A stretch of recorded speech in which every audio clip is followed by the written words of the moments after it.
Niko hapa kukwambia kwamba usisite, usisite, usisite. Yaani shida unayopitia rafiki yako hawezi kujua. Shida unayopitia mume wako hawezi kujua. Hata kama nakupenda kiasi gani hawezi kujua. Bwana Yesu asifiwe.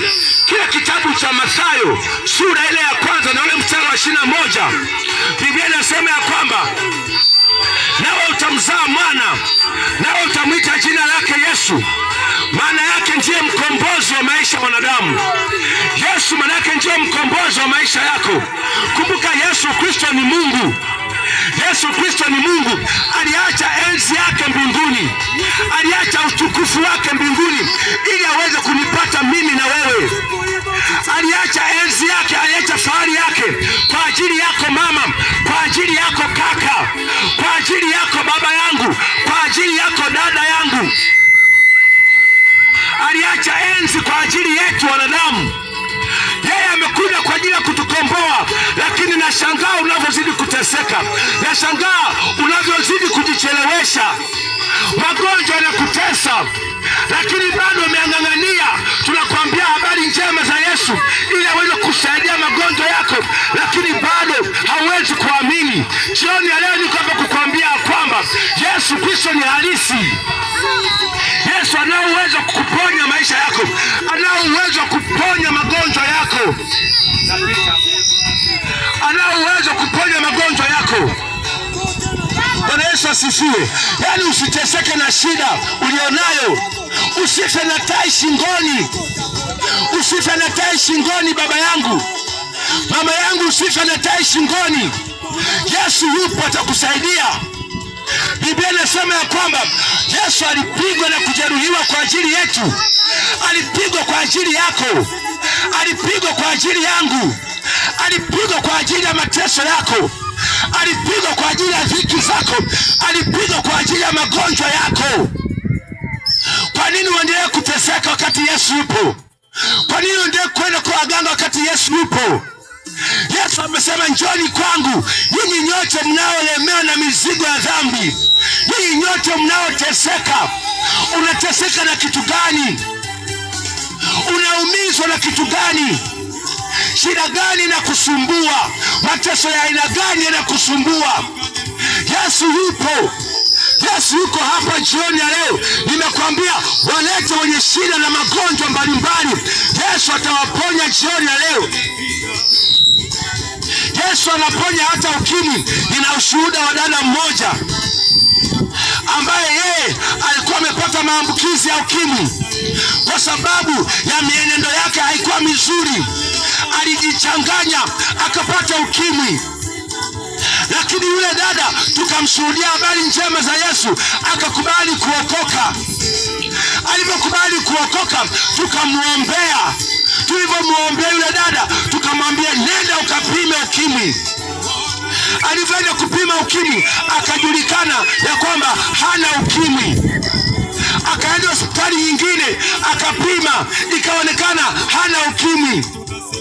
Akaenda tena hospitali ya tatu, ikaonekana hana ukimwi. Mpaka hospitali 6 yule dada anajihakikishia. Baadaye anakuja anatuambia, jamani, nimethibitisha ya kwamba Yesu kweli anaponya. Sina ukimwi tena. Yesu ameniponya. Yesu amenisamehe. Baada ya kukiri, baada ya kumpokea Yesu, baada ya kumpa Yesu nafasi katika maisha yake, Yesu aliondoa ukimwi. Kwa hiyo inawezekana hata wewe unapitia shida, unapitia shida kama hiyo, unapitia magonjwa kama hayo. Unasema mimi haiwezekani, umekata tamaa, umevunjika moyo, ni kama hauna matumaini tena ya kusonga mbele, hauna matumaini, umekata tamaa. Niko hapa kukwambia kwamba Yesu hajakukatia tamaa. Hata kama wewe umekata tamaa, lakini Yesu hajakukatia tamaa. Ndio maana leo hii uko mzima. Bwana wako wengi wamekufa, lakini mimi na wewe tumebaki kuwa wazima. Bwana wako wengi ambao sasa hivi wako hospitalini, hawawezi hata kugeuka, kama tafika hata jioni, lakini Mungu amekupa neema. Mimi na wewe leo hii tumeweza kuiona. Niko hapa kukuambia kwamba Yesu anakupenda, Yesu anakujali, Yesu anakuwazia aliyo mema dada, Yesu anakuwazia aliyo mema mama yangu, Yesu anakuwazia aliyo mema kaka yangu, Yesu anakuwazia mema watoto wazuri, Yesu anawazia mema, Yesu anakuwazia mema baba yangu. Umeenda kwa waganga, umekosa msaada, magonjwa yanakutesa, kila shida ni wewe. Usiku umekuwa haulali, wachawi wanakusumbua, wanakukalia, wamekufanya wewe kama ni sehemu ya kikalio. Niko hapa kukwambia kwamba ukimpokea Yesu katika maisha yako, Yesu anaondoa shida inayokutesa, anaondoa magonjwa, anaondoa nguvu za giza ndani yako, maana ufalme wa giza unaondoka ndani yako. Bwana Yesu asifiwe. Yesu anaweza, Yesu ni halisi, Yesu anaponya. Biblia inaeleza kwa habari ya mwanamke mmoja, anasema kwamba yule mwanamke alikuwa anatokwa na damu kwa muda wa miaka 12. Huyu mwanamke alienda kwa waganga mbalimbali kutafuta msaada, lakini alienda kwa waganga hakupata msaada. Alienda kwa wakuu wa dunia lakini hakupata msaada. Alienda kwa madaktari hospitalini lakini hakupata msaada. Biblia inasema kwamba huyu mwanamke akawa amekaa nyumbani, analia, amekata tamaa, amevunjika moyo, hajui hatima yake inakuaje, hajui maisha yake atakuaje, hajui itakuaje. Amekata tamaa huyu dada, amekata tamaa huyu mama. Biblia inasema kama huyu mwanamke akajifungia ndani, yuko ndani analia, amekata tamaa. Lakini siku moja wakati amekata tamaa, Biblia inasema hivi ya kwamba huyu mwanamke, wakati Yesu ana msafara wake anapita katika haya maeneo, akaazimwa moyoni mwake akasema ya kwamba nitajipenyeza ili niende kwa Yesu, nikaligusa tu upindo wa vazi lake, nami ninaamini nitapona. Hebu wewe fikiria, huyu mwanamke alikuwa na imani kiasi gani? Hata upindo wa vazi la Yesu, upindo wa vazi la Yesu, hata vazi la Yesu linaponya.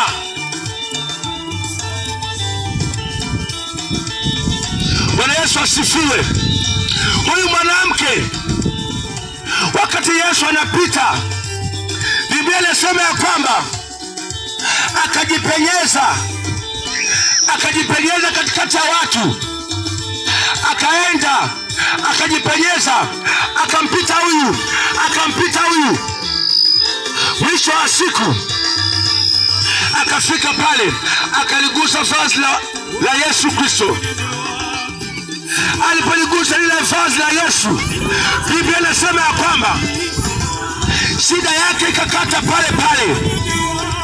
Ninyi wanawake mnajua, mwanamke kutoka na damu kwa miaka 12, damu inatoka ndani ya miaka 12, ni changamoto kubwa, ni shida kubwa, ni mateso makubwa. Huyu mwanamke alipata shida, huyu mwanamke alipata changamoto kubwa, alipata shida kubwa katika maisha yake. Lakini alipoweka imani ya kwamba nitaenda kuonana na Yesu, hata nikigusa tu vazi la Yesu Kristo ninaamini nitapona, ndivyo ilivyokuwa. Huyu mwanamke alipona shida yake, damu haikutoka tena, yale mateso yaliondoka, ile shida iliondoka. Kwa nini iliondoka? Kwa sababu alienda kumgusa Yesu. Bwana Yesu asifiwe. Bwana Yesu asifiwe sana rafiki yangu. Bwana unateseka bure, Bwana unahangaika bure wakati Yesu yupo. Bwana unajikaza.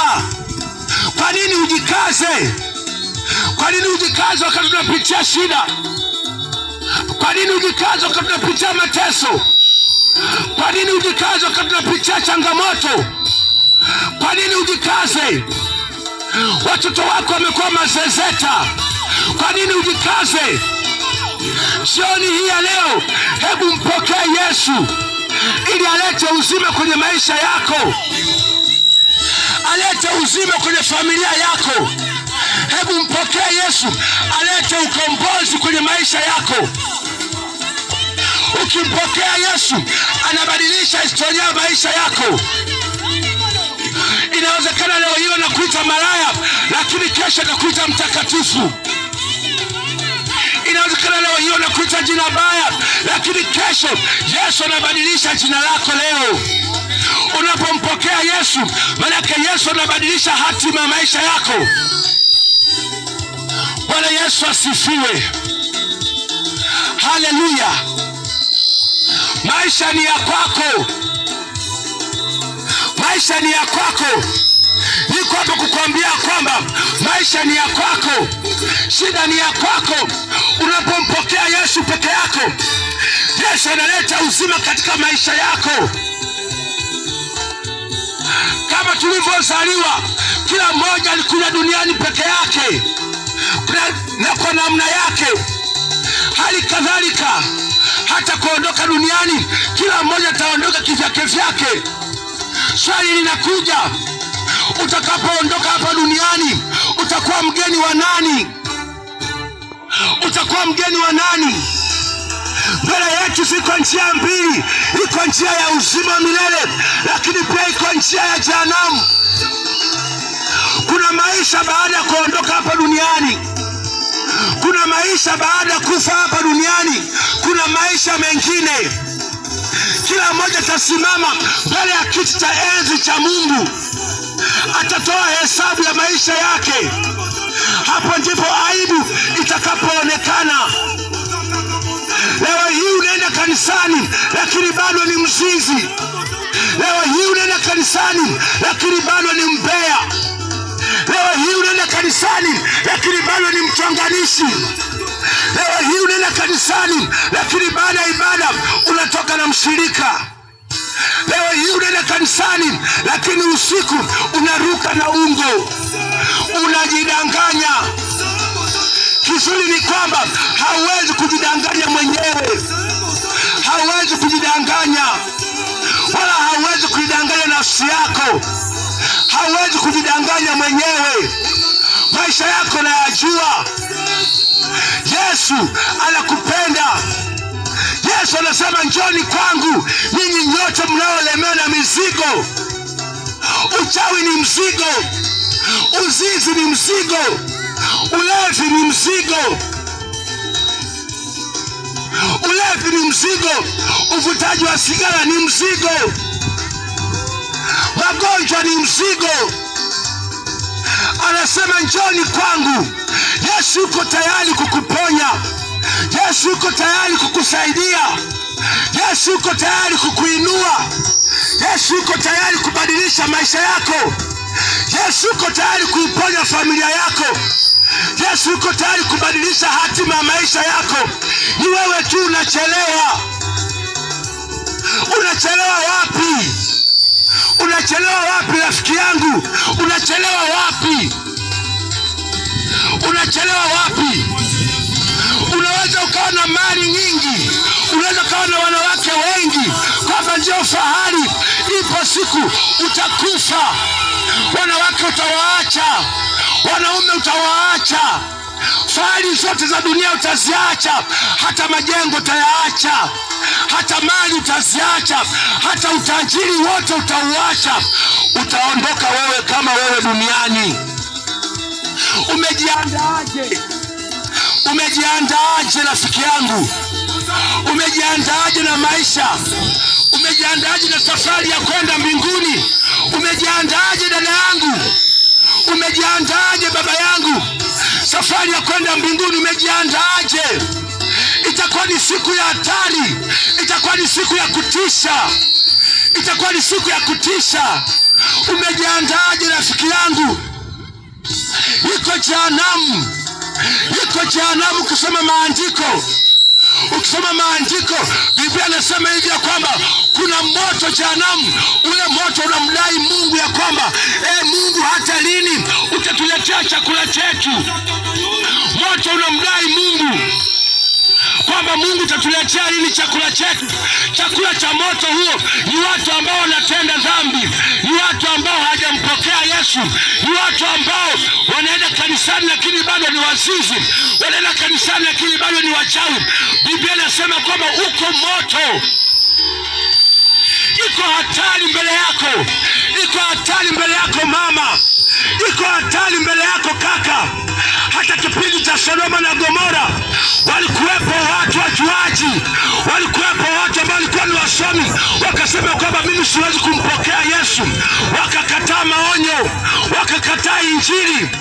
Biblia inasema hivi ya kwamba Mungu akaiteketeza Sodoma na Gomora kwa moto. Niko hapa kukwambia kwamba kimbia jehanamu, kimbia jehanamu ya milele. Ni kilio na kusaga meno, ni kilio na kusaga meno, ni kilio na kusaga meno, ni kilio na kusaga meno.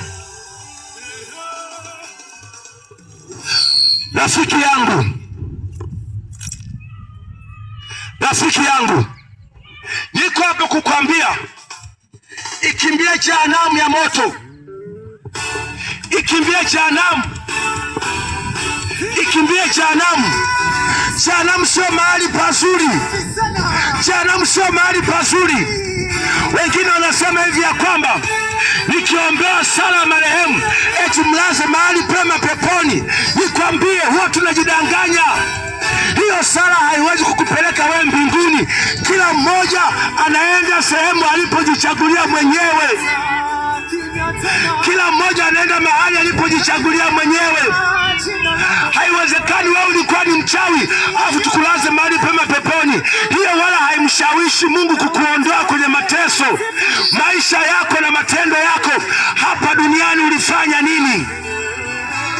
Ulipokuwa hapa duniani ulifanya kitu gani? Ulifanya kitu gani? Sala ya marehemu haitaweza kukusaidia, haitaweza kukusaidia. Hata kama haja kuombea mchungaji wako au shehe wako au padri wako, hiyo haiondoi. Kama maisha yako ni maisha ya dhambi, hiyo haiondoi uhalisia. Niko hapa jioni ya leo kukuambia kwamba dhambi ni mbaya. Fanya maamuzi yaliyo sahihi, fanya maamuzi yaliyo sahihi, fanya maamuzi yaliyo sahihi jioni ya leo.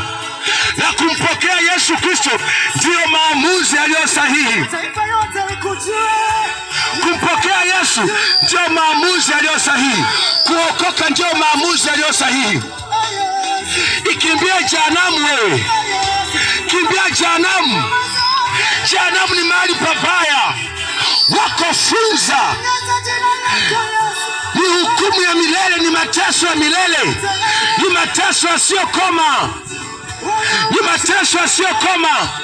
Inawezekana ukawa unatuona ni kama vile tunaocheza. Ipo siku nakwambia kwamba ipo siku inakuja. Kimbia jehanamu rafiki yangu, kimbia jehanamu dada yangu, kimbia jehanamu kaka yangu, kimbia jehanamu mama yangu. Yesu anakuhitaji, Yesu anakupenda, Yesu anakuwazia aliyo mema. Unasubiri nini? Unasubiri nini dada yangu? Unasubiri nini kaka yangu? Unasubiri nini baba yangu? Hauijui kesho yako. Mbona ulikuwa na marafiki zako lakini mbona wamekufa? Mbona ulikuwa na mume wako, mbona amekufa? Ulikuwa na mke wako, mbona amekufa? Kwa nini Mungu amekuacha wewe hai leo? Kwa nini Mungu ametuacha hai leo? Anataka tutengeneze njia zetu, anataka tutengeneze njia zetu, nataka tutengeneze njia zetu. Haijalishi umefanya dhambi nyingi kiasi gani, haijalishi umefanya uovu mingi kiasi gani, haijalishi majina ambayo amekuita, haijalishi ni uovu mwingi kiasi gani, lakini jioni ya leo Biblia inasema kwamba dhambi zako zijapokuwa nyekundu kama damu, anasema zitakuwa nyeupe kuliko theluji. Manake Yesu yupo tayari kwenye kukusaidia, yupo tayari kwenye kukusamehe, yupo tayari kuondoa uovu maishani mwako. Maadamu uko hai, tengeneza njia zako na Yesu. Rudisha mahusiano yako na Yesu. Rudisha mahusiano yako na Yesu. Kuna wakati mwingine hata ukimwomba Mungu, Mungu hawezi kukusaidia kwa sababu hauna mahusiano naye. Mahusiano yako na Mungu yamepotea, hayapo. Dhambi ndio kizuizi. Dhambi ndio kizuizi cha baraka zako.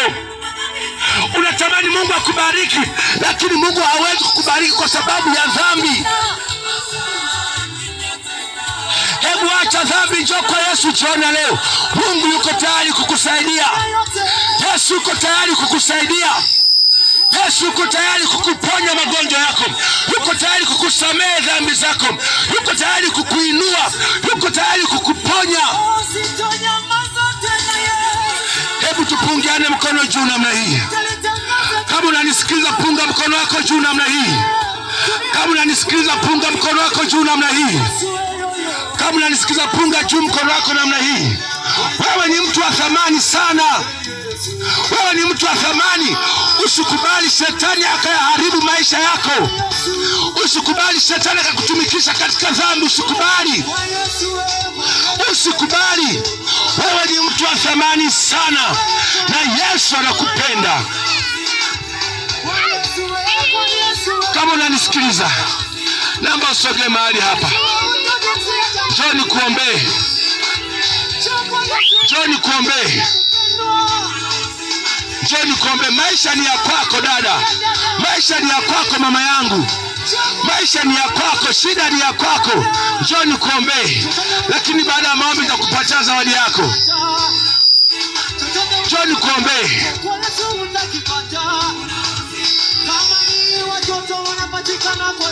Njoo nikuombee.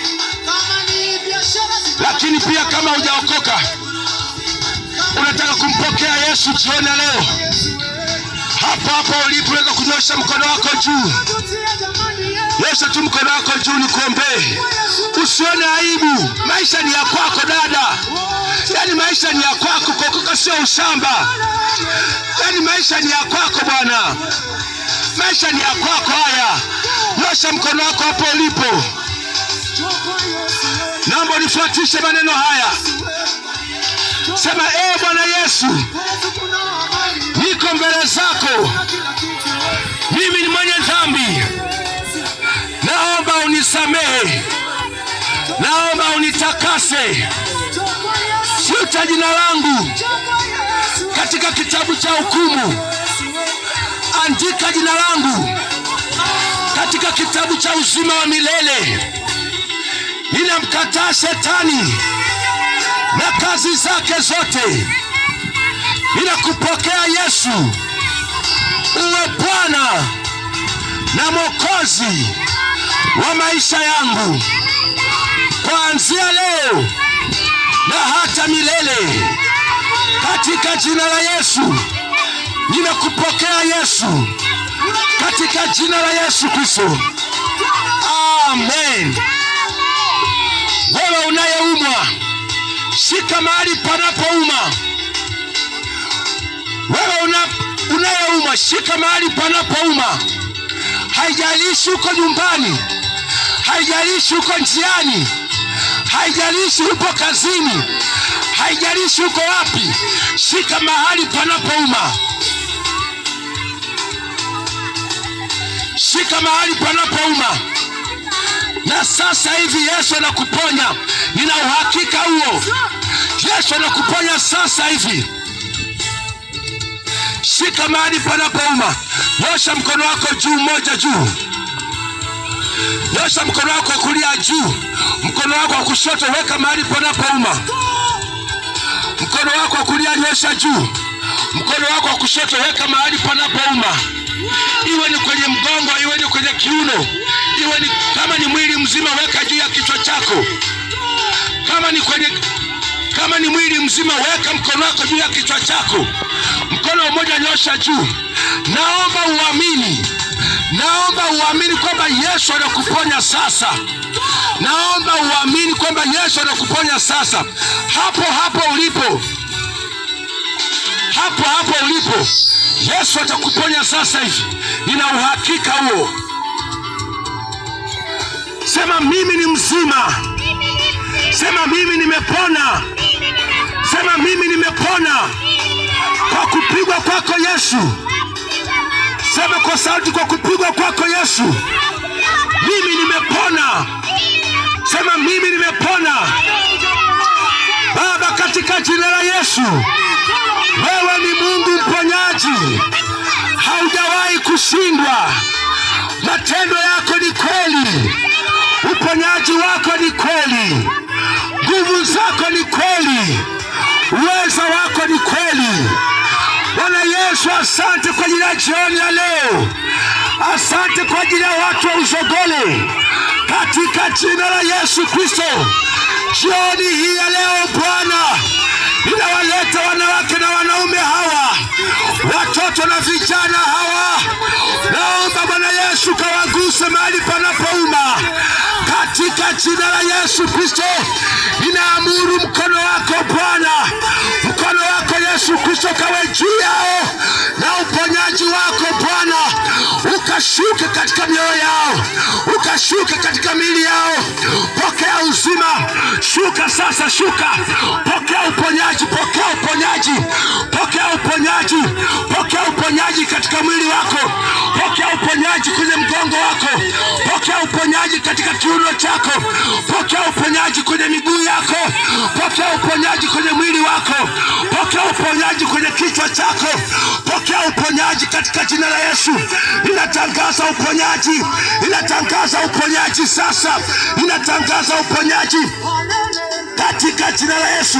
Roho za magonjwa yashirikana kwa mwanadamu, magonjwa kutoka kuzimu, magonjwa ya ukimwi, magonjwa ya kansa, magonjwa ya TB, magonjwa ya malaria, magonjwa ya kila aina, katika jina la Yesu Kristo, toka ndani yake, toka ndani ya mwanamke huyu, toka ndani ya mwanaume huyu, toka ndani ya binti huyu, toka ndani ya kijana huyu, katika jina la Yesu Kristo.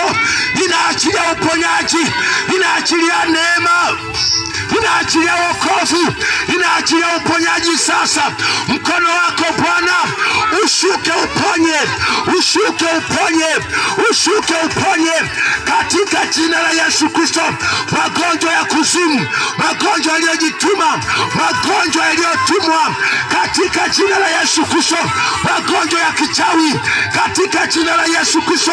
Ninakuamuru sasa, toka ndani ya mwanamke huyu, toka ndani ya mwanaume huyu, toka ndani ya binti huyu, toka ndani ya kijana huyu, toka ndani ya watoto hawa, katika jina la Yesu Kristo. Watoto wengi Bwana wamekuwa wakitumikishwa katika kazi za uchawi. Jioni hii ya leo Bwana, umesema katika neno lako, waacheni watoto wadogo waje kwangu, msiwazuie, maana ufalme wa mbinguni ni wao. Mungu, ninawabariki watoto hawa kwa jina la Yesu Kristo, kwa damu ya Yesu Kristo. Bwana ukawafunike katika jina la Yesu Kristo. Bwana Yesu, ninatangaza uponyaji, ninatangaza uponyaji, ninatangaza uponyaji katika jina la Yesu. Kwa kupigwa kwako Yesu sisi tumepona. Mwanamke huyu amepona, mwanaume huyu amepona, mtoto huyu amepona, binti huyu amepona, kijana huyu amepona, katika jina la Yesu Kristo. Ninatangaza ushindi, ninatangaza uponyaji, ninatangaza neema kwa jina la Yesu Kristo. Na watu wote tuseme amen. Haleluya. Naomba sasa usogee uchukue zawadi yako. Kwa majina yangu ninaitwa Mwalimu Henry Godfrey Mlandali. Nimeokoka. Yesu ni Bwana na Mwokozi wa maisha yangu. Ni mwalimu lakini pia ni mhubiri wa Injili. Sogea uchukue zawadi yako hapa. Mama yangu, dada yangu, sogea uchukue zawadi yako. Baba, sogea uchukue zawadi yako hapa.